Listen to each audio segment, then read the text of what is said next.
boobu juge dem daal di def dañuy jàll kon ci beneen point bi nga xamante ni ñeel na sortie bu Ousmane Sonko bi nga xamante ni également bëri na beaucoup de réactions.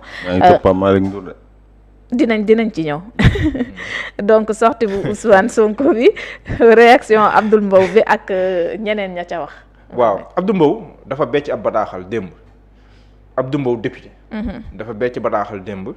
bu yaatu si sortie bi nga xamante ni le premier ministre Ousmane Sonko. génn na ko. si Maroc bi muy wax ak ay sénégalais foofu noonu si Maroc Abdou Mbow nag jàpp na ne premier ministre dafa mel ni daal moom yoon ba mu doon jaar rek la doon jaar mooy ñu koy xaar ay solution muy ŋàññ ay justice ak yu demee noonu. en résumé mu wax ne que li tax premier Ousmane Sonko am problème justice mooy comme def ko tu ñaawteef du bëgg alkaati. def ko tu ñaawteef yi tamit. wala def ko tu naka sudul noonu tamit mënut a bëgg ab magistrat nee na loolu rek mooy rapportu Ousmane Sonko ak magistrat yi. day def naka sudul noonu kon moo tax mënut a bëgg magistrat parce que magistrat yi ñoom ñooy daan ñii def naka sudul noonu moom tamit li tax mu mere leen mooy dañoo bëgg ñu valider ko candidature bi nga xam te ni mënta ne en 2029 jàpp na ne loolu noonu la leen meree saa su ne di leen attaqué mais mënoo tamit ne da ngay woo ay investisseurs ñi ñëw Sénégal ba noppi. di wax ne que Sénégal dafa am problème justice. loolu mu jàpp ne paradoxe bu rëy mu jàpp ne benn problème la Sénégal am muy Ousmane Sonko moom si wàllum boppam. wax ne que dañoo war a respecter institution yi si loolu lay woo le premier ministre Ousmane Sonko. bañ di ŋàññi ak affaiblir institution yi nga xam te ni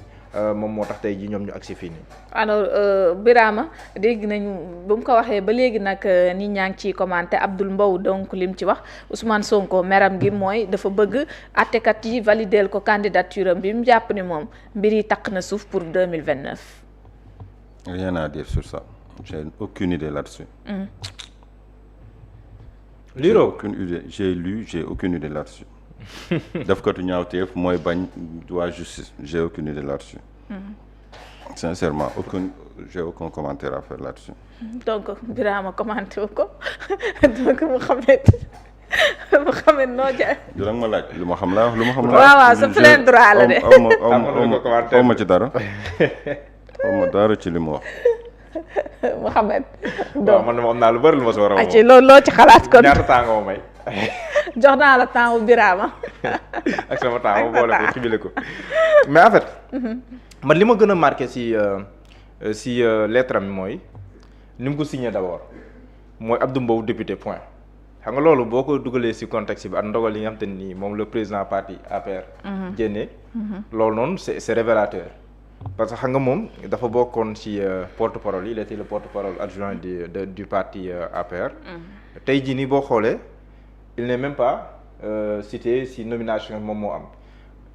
plus paradoxal encore ki koy coordonné sax daanaka ñëwul Sénégal. muy maître Moussa Bokar Thiam donc loolu ça interroge. ku mel ni maître Oumar Youm moom presque combat yëpp daanaka mi ngi surtout les combats juridiques demee noonu moom tamit écarté.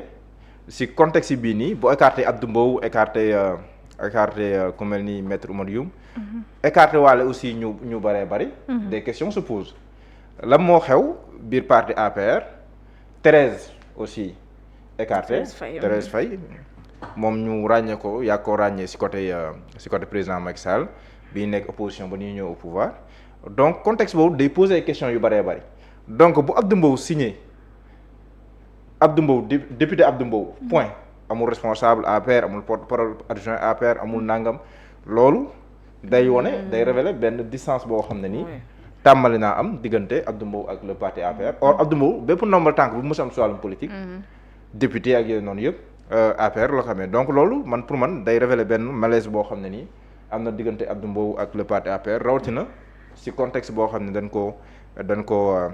ko écarté tout porte à croire que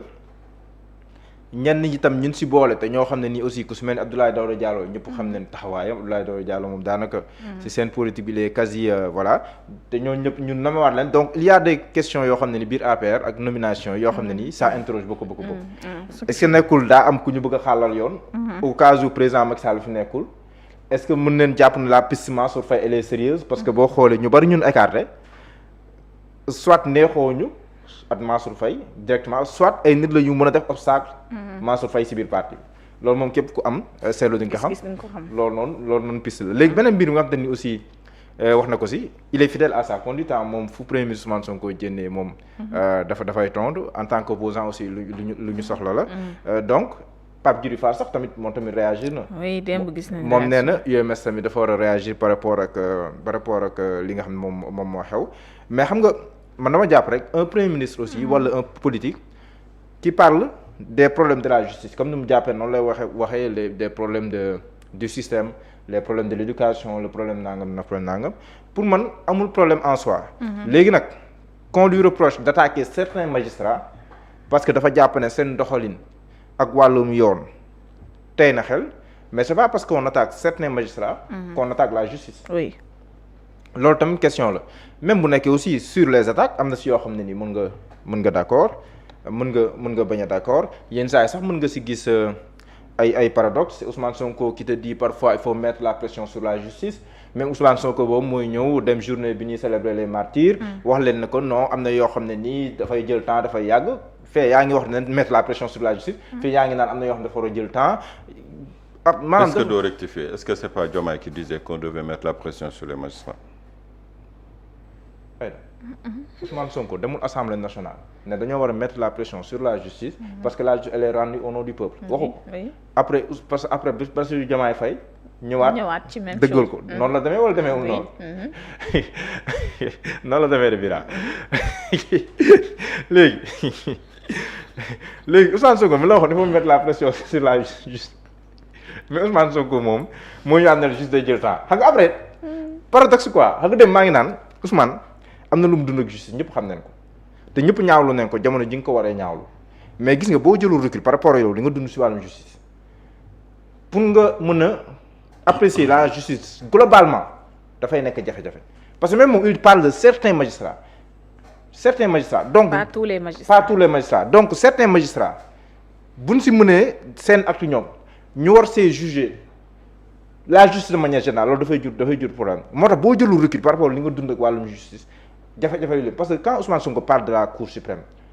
loolu ñëpp dañ xel yi day dem si nii ñu doxalee mbir Mame Mbaye Niang accéléré ko ba loolu moom waxatare ne candidat quand il parle du conseil constitutionnel et il a raison si wàllum ni nga ko xañee mu nekk candidat la donc loolu c'est des choses qu'il a vécu moom personnellement et yu ko métti et il a raison parce que nit la parce que da nga koo xañ injustement bokk ces élections il aurait pu aujourd'hui être le président de la République loolu c'est vrai mais boo jëlul recul dëggantaan par rapport ak loolu mën na entamer sa vision bi ngay am par rapport à est-ce que mën nañ jàpp carrément paradoxe la quand il dit d'une part que dañoo war a accélérer la cadence def pression d'autre part mu ne tamit am na foo xamante ni justice bi kenn du ko patamee jël na ay exemple yeneen dossiers yu ñu jotoon a wax est-ce que foofu noonu waxul ci fond bi maanaam yenn dossiers yi nga xamante ni dañ cee war a taxawuñ ci foofu justice da see war a wax waaye ci anam bi nga xamante ni noonu lañ ciy taxawee tamit duñu war a tënk li nga xamante ni moom moo di yoon boobu ba mu war a maanaam def la patamee mbir yi ba du ko jaarale fu mu war a jaar. waaw raisonnement bi moom d'accord naa si bu nekkee loolu la logique la parce qu'il y a beaucoup de question yoo xam ne ñu ci xaar ay réponses ci wàllum justice am na yu bëree bëri yoo xam annoncé nañ ko fi ñu xaar justice def liggéeyam amul benn acte de procédure boo xam ne yëg nañ ko boo xam ne justice def liggéeyam bu nekkee foofu lay waxee quand même je suis d'accord avec lui mais justice bi buñ ko xoolee rek benn boora mais fii ñaata nit lañ fi libéré takkal leen bracelet électronique daanaka fu mu toll nii sax ñoom kenn mënut see wax par exemple loolu tam ay cas la yu fi nekk le cas de Badara Gadiaga est là comprendre nga. ñoom de dinañ noppiloo ko moo tax ci takkal ko bracelet. non opposant bi xalaatee noonu. mais est-ce que mën nañ ko tere mu xalaatee noonu. le cas de Badara Gadiaga est là. comprendre nga. parce que foofu tam juge moom wax na ko ma d'accord ak moom bu ñu teewee nit ba benn am nañ ko jugé wala mu bàyyi ko mu dem yoonam. Badara Gadiaga tey jii buñ ko jugé woon xam na fu mu féetee yàgg na buñ ko jugé woon tey jii xam na fu mu féetee yàgg na ak yeneen cas yoo xam ne ni am na fi. donc man foofu laay d'accord que ñenn ñi nañ leen jugé bu nekk da leen jugé wala ñu bàyyi leen ñu dem carrément mais. ni liberté ni détention tamit ku nekk ci place ñu mu dal aussi. di nga poser wu ay questions. le cas de Pape Malick Ndour xaw ma ndax war nañ see demoon. dinañ ci dem mooy dernier point bi. voilà donc le cas de Pape Malick Ndour il est là man c'est un cas qui. boo xam ne nii je m'interroge sur le cas Pape Malick Ndour. parce que man li ma waxoon wax naa ko man j'ai lu le rapport de la Cour des comptes bi nga xam moom mooy laal gestion wu Pape Malick Ndour ci wàllum Prodac. ce rapport je l'ai lu. te wax dëgg yàlla gisuma si détournement ak yu demee noonu boo xam dañ koy reprocher à Pape Malick Ndour loolu c'est un de deux lii nga xam te ne moom la ñu wax man li ma lire si presse bi ak gëstu yi nga xam te ne moom laa si def donc du loo xam ne nii sax moom concerné na ko directement après nee neen dafa am beneen gëstu ñu si def rapport ak yooyu kii mais ni mbir mi nekk di doxee nii man su ma koy analyser sous l'angle purement politique mbirum yoon dañuy bàyyi mbirum yoon des liggéeyam parce que nee na ko chambre d'accusation mandat de dépôt après ses avocats ont été jetés appel donc ba léegi nii mi ngi këram dañuy bàyyi yoon def liggéeyam mais sous l'angle purement politique foofu laay waxee mais Pape Malick Ndour mi nga xam ne ni quand même taxawoon na ci débat public bi par rapport aux finances publiques yu demoon taxawaay bu sonal gars yi nag il faut le reconnaître tey tamit ñu dem ba situation man daanaka mënutul wax sous bracelet électronique ba pare ñu téye ko këram donc politiquement bu les cadres républicains génnee seen communiqué wax ne que dafa am acharnement ci wàllum Pape Malick Ndour ak demee noonu mais da nga la koy nangu Birama donc parquet bu chambre appelu parquet bi ginnaaw bi mu ko defee kon la chambre d'accusation financière bu pôle judiciaire financier daal di révoqué 28 janvier 2026 ordonnance bu placement sous bracelet électronique bu Pape Malick Ndour donc ci loolu ñu ngi gis sax convergence des cadres fësal ci ne ay avocats am daal di nañuy def li nga xamante ni moom moo di recours par rapport ak décision boobu nga xamante ni yoon jël na ko jàngat jan nga ci am. Bon man dama jàpp ni déjà ñu ngi naan sur le plan politique sur le plan judiciaire l'affaire est politique ou judiciaire l'un des deux soit l'affaire est politique soit l'affaire est judiciaire si l'affaire est entre les mains des magistrats nañ ko bàyyi mu nekk une affaire judiciaire mais sur le plan politique et sur le plan judiciaire c'est le politique qui a arrêté ou c'est le judiciaire donc il faut qu'on se situe là-dessus l'autre chose mooy bracelet électronique est-ce que tere na nit doxe ay soxlaam ma yaakaaroon bracelet électronique dañ la jox périmètre boo dul génn. am waxtu yooyu génn boo dugg am na ñoo xamante ne bracelet électronique seen bracelet électronique dañ ko mettre dañ la assigner à résidence. am ñoo xam dañ leen assigner à résidence am na ñoo xam dañ leen jox horaire bi ñu war a génn am na ñoo xamante ne périmètre bi lañ la définir comme bracelet lu muy signifier parce que gis naa fi El Malick Ndiaye ñu takkal ko bracelet électronique il faisait des émissions à la télé. Oui, Ameth Ndoye am na bon je veux pas citer d'autres noms en tout cas je prends l'exemple de El Malick Ndiaye moom a gën a jubu qui faisait moom laa njëkk gis ñu takkal ko bracelet électronique mu def émission ba yëkkati kiiwu tubéy bi di wane bracelet bi terewu ko woon def émission donc keneen ki ñu takkal bracelet dañ ñu ko war a wax wala war nga wax bu fekkee heure yi ñu la wax ne bul génn 21 heures jëm kaw mais parce que ñoom nee nañ heure émission yi ñu daan dem di wax ak yooyu non émission bu dee wax rek pour wax mën nga wax fu la neexee parce que yaa ngi génn gis naa sa benn vidéo mu génn ba naan maa ngi ñibbi parce que heure bi jot na ku mën a génn war a mën a wax donc ku waxul peut-être yow yaa bëggut a wax wala lan nga wax ak juge bi ca bureau ba parce que demande de liberté provisoire nit ki moo koy sàkku ba nga koy demander dafa am lu ñu la waxloo ak lu ñu la teree wax am déet xam nga yooyu dafa nekk yoo xamante ni man je ne suis pas dans le secret des dieux nekkuma ci biir juge d'instruction nekkuma ci bureau juge des libertés donc li tax nit ki waxul peut-être moom moo ko xam mais je pense que bracelet électronique warul tey kenn mu génn di wax même bu ñu la nee bul génn sa kër est-ce que dañ la bindal ni amoo droit recevoir média sa kër je pense que bu ñu lay teree wax dañ lay teree wax ci dossier bi mais wax moom je pense que kenn mënu ko tere kenn bu dee le cas de Pape Malick Ndour bi nga wax moom laa la wax rek soit c'est une affaire judiciaire soit c'est une affaire politique bu dee c'est une affaire judiciaire ba pare ñu wëlbati ko ni non sur le plan politique laay waxee tu parles à qui les magistrats parce que ñoom boo leen déggee dafa mel ni ñaar yi lañu boole waa APR buñ ci yaatu non les acteurs politiques le cadre des convergence des cadres républicains ma génn waat communiqué bi sax ñoom ils ont parfaitement raison ñoom terrain politique la ñu nekk ci terrain politique ñoom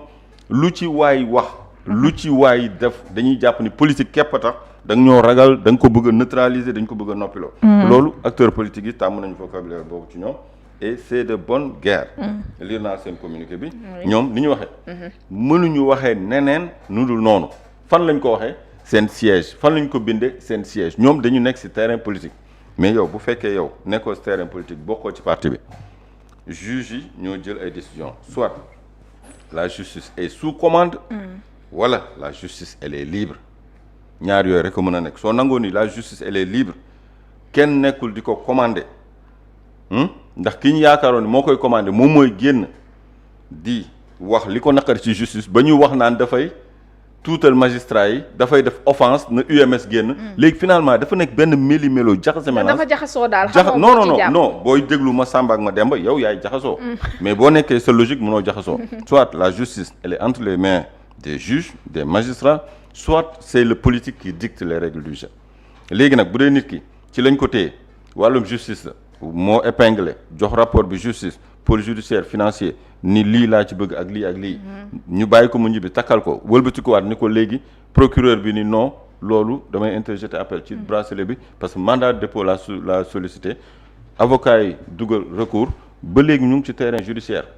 fan lay mujje ba tey ci kàddu juge bi lay mujje léegi ana lu ci yoonu politique bi kon bu dee politique bi dugg na ci kon ça veut dire que politique bi mooy dicter juge yi ce qu'il y a à faire. insinuer que ne indépendance amul léegi nag man su ma fi nekkee tey naan justice bi la politique bi la justice bi léegi man après man sama kàddu lan lay doon man dama bëgg logique ci mbir mi bu fekkee parquet bi magistrat yi juge ñoom ñooy décider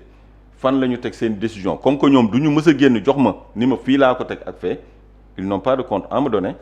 donc damay sukkandiku ni nii la yëf yi demee. et que avocats ils ont tout le temps la possibilité peut-être d'utiliser ou d'user des moyens judiciaires des moyens je sais pas légaux pour faire sortir leurs clients man loolu laay jàpp. parce que loolu sax la ñu wax gis nañu communiqué bi mais Mouhamed kon lu ñuy jàpp dossier lan la politique dafa rax politique. Pape Malick Ndour dafay gêner comme ñoom ni ñu ko waxee ba tax na ñu tënk ko en tout cas wala justice ci boppam mooy def liggéeyam ndax moom dugg ak génnam moom bëri na moom Pape Malick. waaw xam nga bu nekkoon ne noonu rek lañ koy jëlee mbirum justice nañ ko teg ci mbirum justice. mbirum politique nañ ko teg ci mbirum politique. bu nekkoon noonu rek la ñuy raisonné kon kenn du mës a ŋàññi justice si nu doon doxalee si mbirum Khalifa Sall. parce que bépp acte bu ñu posé dina la indil article dina la article bi la nga ko teg kenn du ŋàññi justice si ni mu doxalee ak Karim Wade. kenn du ŋàññi justice si ni mu doxalee ak Ousmane Sonko d'ailleurs sax boobu mu ngi koy ŋàññi ba tey. donc c'est parce que au-delà de la justice am na yeneen mbir yoo xam ne nii moom mooy taxaw te loolu ban exemple moo si gën a illustrant mbirum Ousmane Sonko. ñëpp xamoon nañ ne. agenda judiciaire bi dafa am beneen agenda boo xam ne ni si leen ko arrimé woon. moo waral il fallait coûte que coûte que mbirum Mame Mbaye Niang moom ñu épuiser ko balaa. donc bu nekkoon dañuy analyser sous l'angle purement juridique et judiciaire. mën na ne non avocat yi déggal magistrat yi def lii avocat Sonko yi mën nañ def lii def nañ lii yëg nañ wàcc nañ ak yooyu bien foofu. mais dañuy gis au-delà te dañuy xam ne nag au-delà am na leneen loo xam ne ni mënuñu ko occulter. man nag moo tax fi may analyser naan sous l'angle politique laa koy waxee. man xam naa lu tax may jël yenn précautions yi di ko waxee noonu. parce que boo xoolee nguuru Pastef ñun yaakaaroon nañ bu ñu faloo ak ñoom nu ñu opposé accès au pouvoir. am na yenn yoo xam ne nii daf ñuy féetee ginnaaw. bu nekkee ne dafa amoon ñoom Ngagne Demba Touré dañoo nekkoon dans l'opposition. ñoom El Malick Ndiaye nekkoon dans l'opposition. ñoom ñeneen ak ñeneen nekkoon dans l'opposition. ñu def lu daanaka du def dara yoon du leen sonal. ñeneen nekk en face di def lu gën a garaaw ñoom wala di wax lu gën a garaaw ñoom lañ doon wax yoon du leen def dara bu nekk doon toog ne non yoon la moo xam te moom du kii mais loolu àggul si niveau bu mu àggoon. mais politiquement nan ngay comprendre le cas bu mu xëttiwaat parce que du personnage mais le cas de Badara Gadiaga. parce que diggante 21 heures jëm kaw boobu noonu. mais da nga mën a tere nit ki xalaat ne que est-ce que nekkul jàkkaarloo moo tax mën na ko tere nit ki xalaat. parce que El Malick Ndiaye bi am bracelet électronique moom peut-être génn Dakar lañ ko tere woon wala yenn zones yi sans autorisation mais mënoon na doxantu ba heure bu ko neex moo waraloon mu dem ci plateau di def émission ak bracelet électronique. donc kii bokkul. comprendre nga léegi yeneen yi fu mu toll nii mais parce que bëgguma sax di focal pas mal parce que booy focal nay yaakaar ne yaa alors que franchement fi lan taxawoon bi muy dal Ousmane Sonko di dal yeneen opposant di ko wax ba ñenn ñi ñaan da ngeen faral Sonko yi demee noonu donc am na si yoo xam ne ni aussi bu amee ku sa xel tey jëmale ko si wàllum politique mën nañ ko nangul parce que dafa am ay faits yoo xam ne ni moom mooy tey xel si wàllum politique. Pape Malick Ndour voilà il est le coordonnateur des cadres républicains ak demee noonu yëpp. ba pare mën na nekk ci posture gêner le gouvernement. waaw non nekkoon na si moom il peut gêner. nekkoon na si moom wax dëgg yàlla jamonoy dette cachée ak yooyu noonu moom nekkoon na si très sincèrement nekkoon na si. si débat public la était très présent nekkoon na si. léegi nag quelque temps nag wax dëgg yàlla daanaka mënatul wax mënatul wax il est chez lui ak yooyu mais mënatul wax. daanaka mënatul wax. ndax itam parce que même ses avocats vont lui conseiller de ne pas trop di wax ci kii ak yooyu même ses avocats vont lui conseiller ça. loolu moom même bu bëggoon wax jamono jii nii ay avocats am dinañ ko ne bul wax. même bu bëggoon wax jamono jii nii ay avocats am loolu c'est sûr que ay avocats am dañ koy naan bul wax. dafay bokk ci loolu stratégique aussi loo xamante ni. voilà dina ko permettre mu bañ a àddu. donc Mouhamed donc lii sax moom moo buur donc point yi mu nekkoon ka Pape Malick Ndour alors Birama jërëjëf waxtu bi jot na ñu bàyyi la nga tàggatoo. waaw di gërëm ñëpp di sant ñëpp rek ñuy suivre matinal bi. waaw kon ba ëllëg incha allah.